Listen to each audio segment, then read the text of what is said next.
Hey CrossFit Brennan, it's Thursday and I'm sharing some thoughts. Today we're talking about the 10 general physical skills. Last week I shared a video and an article that talked a little bit about them. This is something that they present on in the CrossFit Level 1 seminar.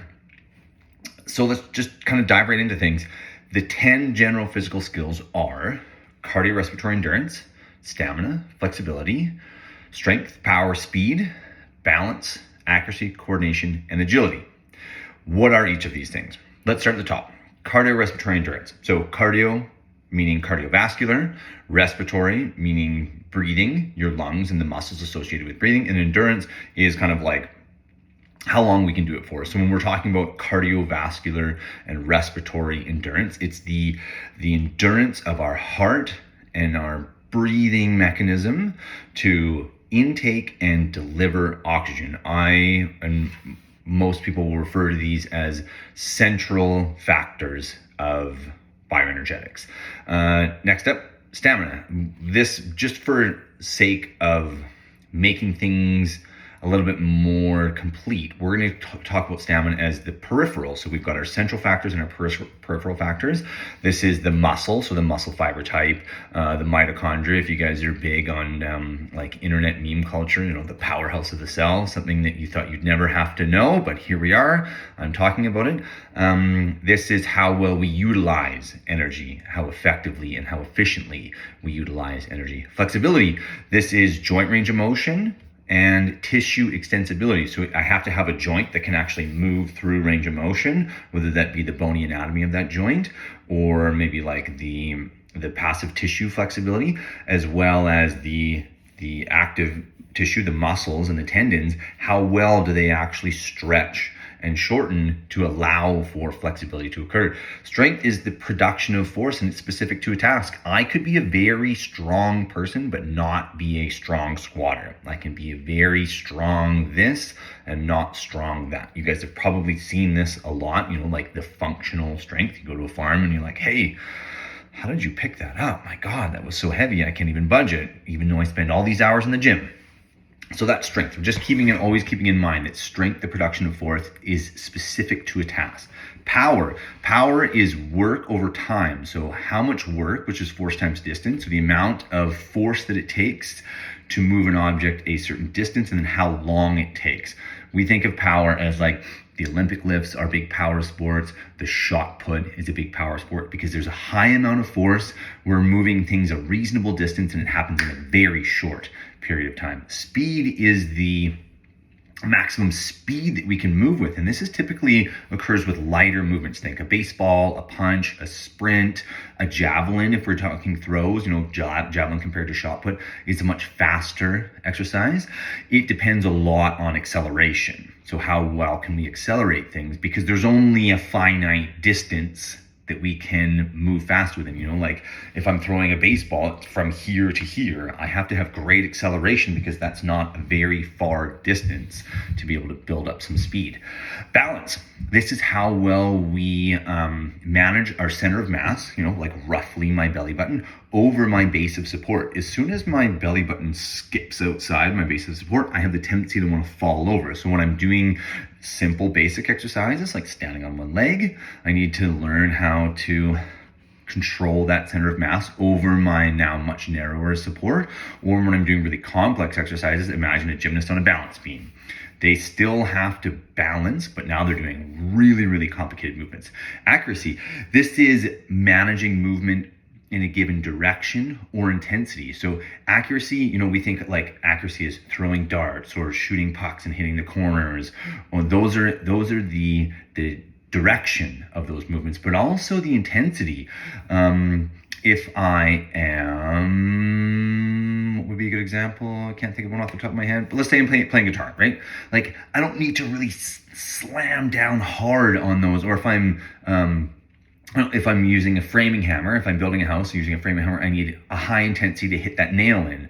But if I'm just putting a little nail in the wall to hang a picture, different intensity. It's a light tap. Otherwise, I'm going to put my hammer right through the drywall. So that's the accuracy I've got, you know, like where and how much for my accuracy.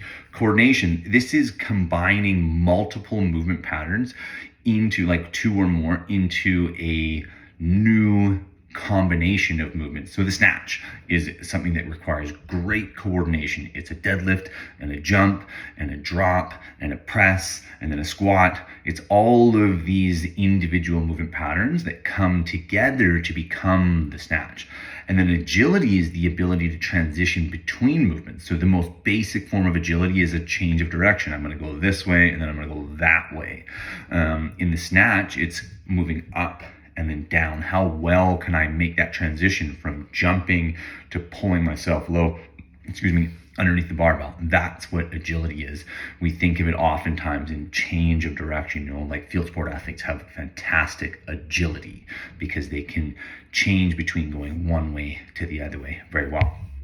Now, CrossFit likes to break these things into what they call organic and neurological adaptations. I think we can do a little bit better. We just finished talking about the pyramid and the foundation and the blocks that lead up. Now, how I like to talk about this, like we've got our nutrition, which is the base of the pyramid, our metabolic conditioning, which is our capacity as an athlete, our capacity to train, body weight and gymnastics, that's our movement, how we can move, weightlifting throws, that's our intensity, and then it's at the top, we've got sport. So let's see if we can draw some parallels between our 10 general physical skills and kind of like fit them into our hierarchy model. The first one, cardiorespiratory endurance and stamina, that's going to fill the block of metabolic conditioning. That's exactly what fits in there. It's how much work can I do for how long? So how much energy can I bring in and deliver to my working muscles? How much can I do? And how long can I do it for? Next up, we've got flexibility, strength, speed, and power.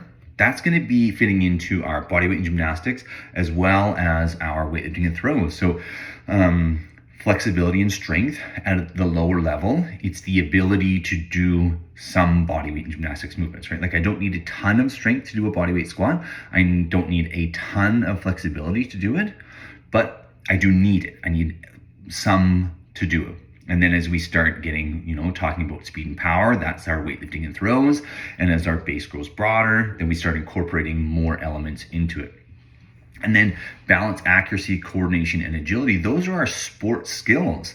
If we are practicing a sport, maybe it's dribbling a soccer or a basketball, there's lots of elements to all of those things. If I'm, like talking about using the hammer analogy, if I'm bouncing my basketball or dribbling my soccer ball, I want to kick it with the right intensity or bounce at the right intensity. If I slam it too hard, it's going to be hard to control. I need the direction of movement. I need to have balance as I shift my weight and run with these objects. I need to have agility if I'm playing against an opponent. And I need to have coordination, bouncing a ball and running at the same time. I was not a fantastic basketball or soccer player, so I can tell you from my personal experience, the coordination involved in these sports is very high. Those are our sport movements. So when I like to think about the 10 general physical skills as a list and layer them into our hierarchy of development, we've got our nutrition and metabolic conditioning at the bottom.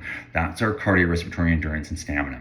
One level up, we start getting into those kind of like muscular elements, the peripheral type things, speed, power, strength and flexibility. Those are our movement capacity or capabilities, body weight gymnastics, weightlifting and throws, and intensity. And then we've got our sport specific skills. Now, CrossFit as a training program is striving for balance across all 10 general physical skills. What we want to do is try and create the environment where all of these 10 general physical skills are supported and trained equally, and we have a good base of fitness. That's why we call them general physical skills, because everybody in every sport would benefit from an increase in these skills. It's not to say that they need to. Everything reaches a point of diminishing returns, but everybody in every sport will see a benefit from an improvement in one of or all of the 10 general physical skills. And that's it for today. Coming up, what I want to do is dive into each of the skills and the physiological qualities that go along with them. So next week, we'll be talking a little bit about cardiorespiratory endurance, the uptake and delivery of our fuel that's going to fuel exercise. So stay tuned for next week. Hope you guys enjoy that. I love talking about CrossFit. I hope you like listening to me talk about it as much as I like talking about it. Have a great weekend.